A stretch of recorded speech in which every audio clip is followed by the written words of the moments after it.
CPM സംബന്ധിച്ച രാഷ്ട്രീയമായ തിരിച്ചടി ഇതൊന്നുമല്ല.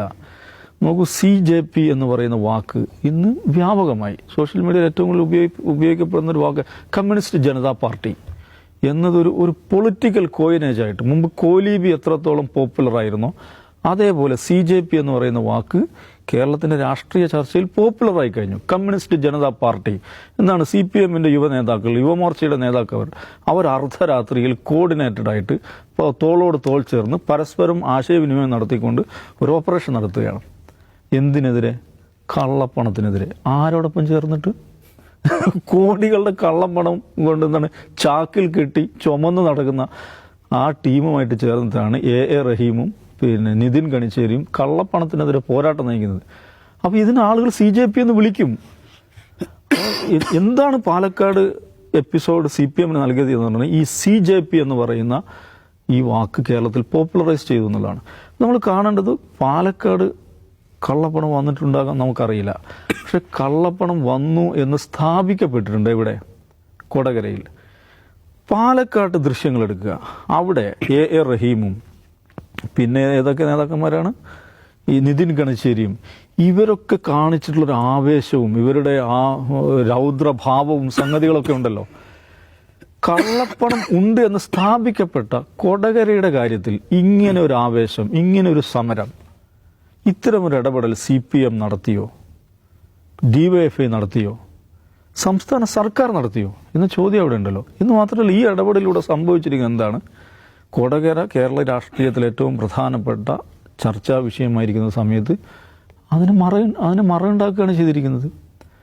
അപ്പോൾ കള്ളപ്പണമുള്ള കൊടകരയിൽ കാണിക്കാത്ത ആവേശം, കള്ളപ്പണം ഉണ്ടോ എന്ന് തെളിയിക്കപ്പെട്ടിട്ടില്ലാത്ത പാലക്കാട് കാണിക്കുന്നു. BJPയുടെ സ്ഥാപിക്കപ്പെട്ട കള്ളപ്പണത്തിൻ്റെ കാര്യത്തിൽ കാണിക്കാത്ത പ്രതിഷേധം കോൺഗ്രസിൻ്റെ സ്ഥാപിക്കപ്പെടാത്ത കള്ളപ്പണത്തിൻ്റെ കാര്യത്തിൽ CPM കാണിക്കുന്നു. ഇത് വളരെ പ്രധാനപ്പെട്ട ഒരു പൊളിറ്റിക്കൽ ക്യാമ്പയിനായിട്ട് UDFന് ഉയർത്താൻ പറ്റും. പ്രത്യേകിച്ച് ഈ പറയുന്ന ആഭ്യന്തര വകുപ്പ്, അജിത് കുമാർ, RSS അജണ്ട, ഇതിൻ്റെയൊക്കെ ഒരു തുടർച്ചയിലാണ് ഇത് സംഭവിക്കുന്നത് കൂടി കാണാം. അപ്പോൾ ഞാനൊന്ന് ഒരു ഓപ്പറേഷൻ എന്നുള്ള നിലക്ക് മാത്രമല്ല ഇത് പാളിയിരിക്കുന്നത്. ഇതൊരു ഒരു രാഷ്ട്രീയ വ്യവഹാരം എന്ന അർത്ഥത്തിൽ CPMന് വലിയ ഡാമേജാണ് ഉണ്ടാക്കിയത്. അത് NN കൃഷ്ണദാസിനെ പോലുള്ള ആളുകൾ തിരിച്ചറിയുന്നുണ്ടെന്ന് എനിക്ക് തോന്നുന്നു. നീലപ്പെട്ടിയും ചോപ്പ് പെട്ടിയൊന്നും ഇനി നമ്മൾ ചർച്ച ചെയ്യേണ്ട, നമുക്ക് രാഷ്ട്രീയം പറയാമെന്നാണ് അദ്ദേഹം പറയുന്നത്. ഇത് നമുക്ക് തിരിച്ചടിയായിട്ടുണ്ടെന്ന് അവിടെ ഫീൽഡിൽ പ്രവർത്തിക്കുന്ന കൃഷ്ണദാസിനെ മനസ്സിലാകുന്നു. അപ്പോൾ ഗോവിന്ദം നോക്കൂ, സരിനും അത് മനസ്സിലായെന്നാണ് എനിക്ക് തോന്നുന്നത്. സരിൻ ഇതിലൊക്കെ ഒരു ക്രോണോളജി ശ്രദ്ധിക്കണം. സരിൻ പറയുന്നു ഇത് ഷാഫിയുടെ നാടകത്തിൽ നമ്മൾ പെട്ടുപോയതാണ്. അപ്പം തന്നെ മനസ്സിലായി CPM പോലുള്ള ഒരു പാർട്ടി ഷാഫിയുടെ നാടകത്തിൽ പെട്ടു എന്ന് പറഞ്ഞാൽ അപ്പോൾ അതിന് ജില്ലാ സെക്രട്ടറി തിരുത്തുന്നു. ഇന്ന് ഗോവിന്ദ മാഷ് വന്നിട്ട് വീണ്ടും പറയുന്നത് എന്താണ്?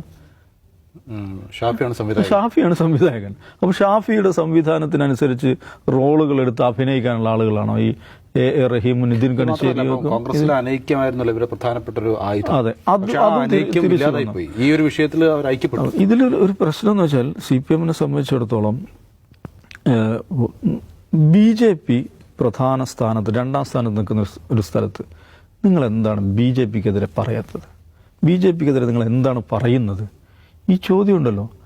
അപ്പോൾ രണ്ടാം സ്ഥാനത്തുള്ള BJPക്കെതിരെ സംസാരിക്കാതെ, അല്ലെങ്കിൽ BJPയുടെ കള്ളപ്പണത്തിനെതിരെ പ്രത്യേകിച്ച് ഒന്നും ചെയ്യാതെ, കള്ളപ്പണമുണ്ടെന്ന് സ്ഥാപിക്കപ്പെട്ടിട്ടില്ലാത്തൊരു വിഷയത്തിൽ അമിതാവേശം, അർദ്ധരാത്രിയിൽ അമിതാവേശം, ഇത് രാഷ്ട്രീയമായി എന്തുമാത്രം ഡാമേജാണ് CPMന് ഉണ്ടാക്കാൻ പോകുന്നത് ഉള്ളത് അവർ ഇനിയും മനസ്സിലാക്കിയിട്ടില്ലെന്നാണ് എനിക്ക് തോന്നുന്നത്.